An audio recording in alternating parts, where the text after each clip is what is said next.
Hey, welcome back. This is Drawing Poses for Beginners Part 2, so be sure to watch Part 1 here. Alright, so look at the arm here. What's wrong with this? Here to here.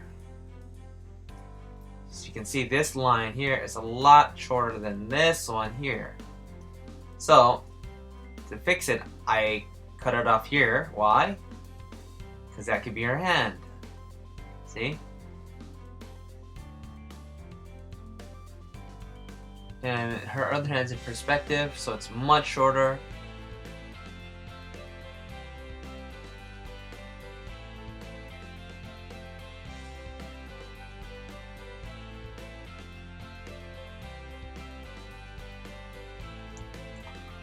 So again, right now, if we look at her head, it's just a square box. We don't really know which way her face is pointing. Is it pointing this way? Is it pointing this way? This way? Is it going up? Which way is it going?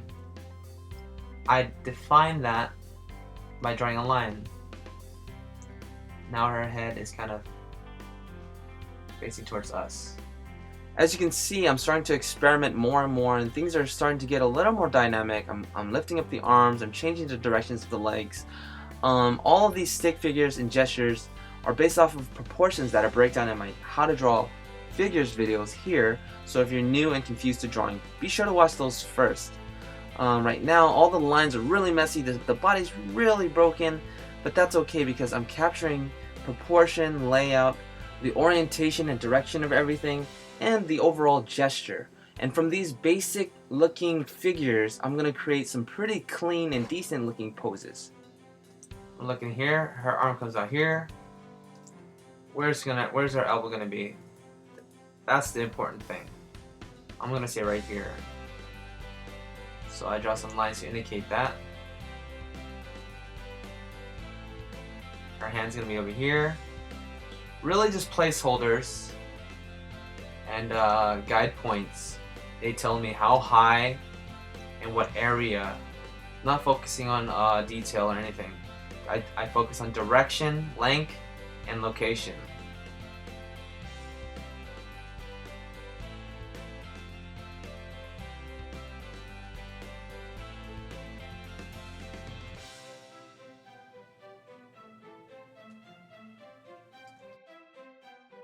So I'm going to draw a whole new set of figures on a new layer.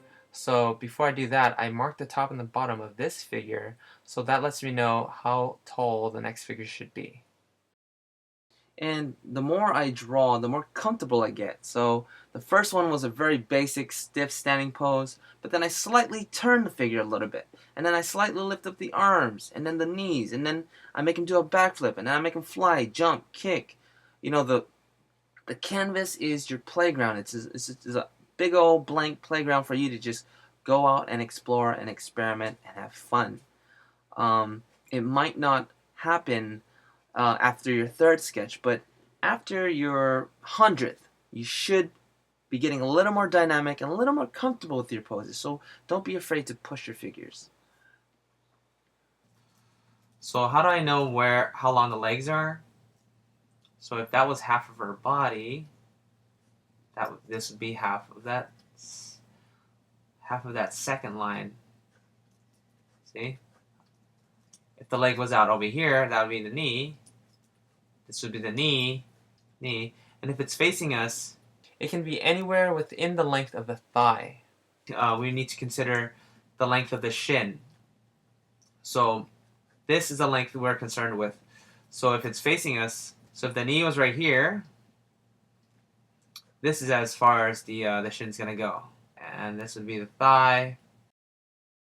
And at this point, I'm pretty loose, pretty warmed up, and I'm going to use a more loose contour approach, basically draw a silhouette to try to represent the figure. And the silhouette is really just, it's all over the place.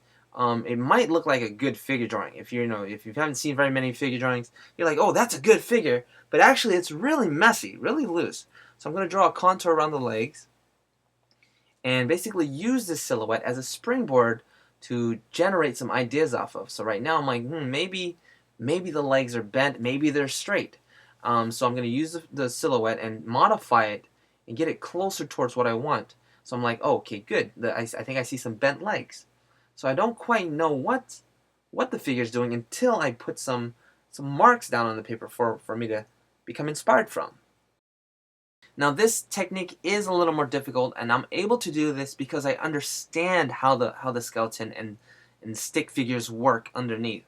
And so if it's difficult for you, maybe stick with the stick figure for now, because I'm going to show you guys how to overlay muscles as we progress.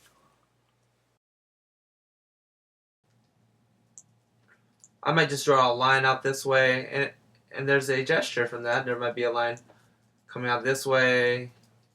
How about going this way? You know, there it goes. And I like it.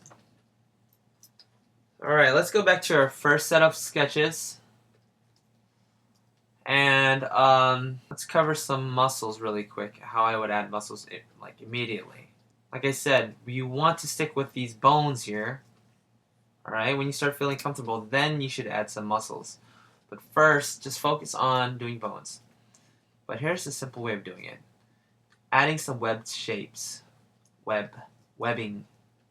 Muscles are literally webs of shapes connecting to your bones. Shoulder, a little bit for the tricep, a little bit for the bicep. For the forearm, usually the top part of your forearm is where the meat is. And well, it also depends on which direction the back of your forearm is. So like that would be the elbow, and this would be the hard edge. So in this instance here, the back here and the top part, or the under part, the part where it's connecting to the bicep. See? Connecting this part to the pelvis, coming back out this way, webbing it this way, connecting it this way,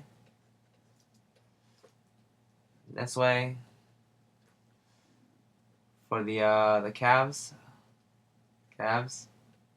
okay? A lot of this stuff should be clicking, not after your first attempt, maybe after your 10th try, but that's only after you do 10 skeletons or 100 skeletons, or however many times it takes to click. But certainly it will not happen your first try.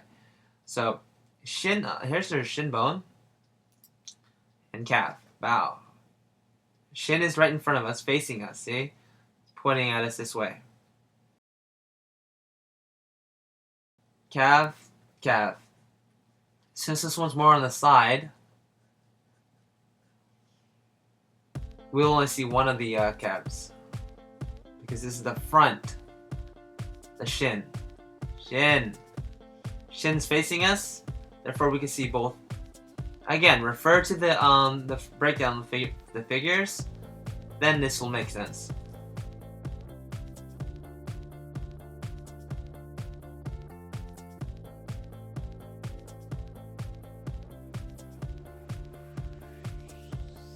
Alright, one more in a more dynamic pose. Really quickly. Neck, shoulder muscle, bicep, tricep. Again, I'm not doing the big old, bicep and tricep like a male. For female, I'll just draw a straight line down. Shoulder, line down. Forearm. She might be a little bit buffer or bigger. So, since they are high school girls. It's really subtle forms. Alright, thigh muscles, bow, see? It attaches itself there, here, calf, shin, straight, calf. Alright. It'll come with practice. Your stomach's out a little bit far, so I'll cut it off right here. I find it best to leave the breast till last, after you've drawn the torso. So keep the shape simple.